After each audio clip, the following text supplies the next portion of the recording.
Okay, this video is on my homepage. Thank you to a bloke that wrote me this morning.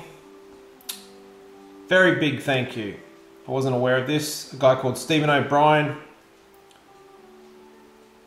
Very intelligent comment. Thank you for that information. And I followed it up, and here is what I found. The EAS, Emergency Alert System, wasn't used at 9/11.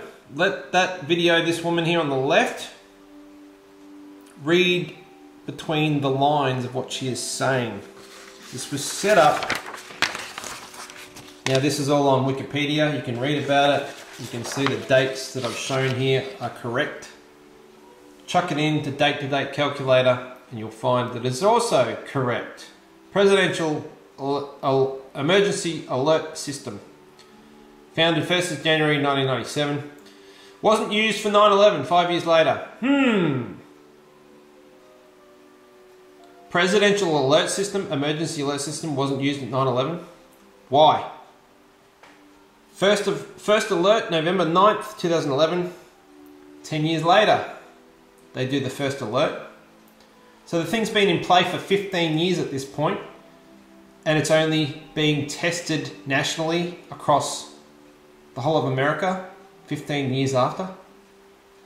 Between 1997 and 2001, we saw the presidency of Clinton, Bill Clinton, and George Bush, and it was never used.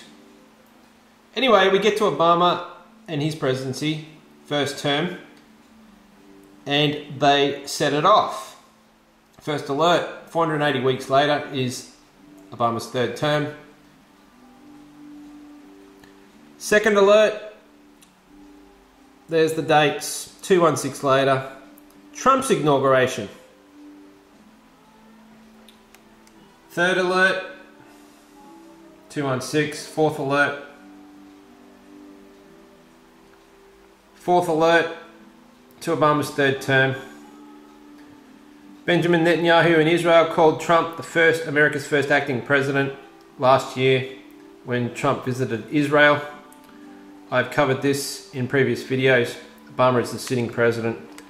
Thanks for listening.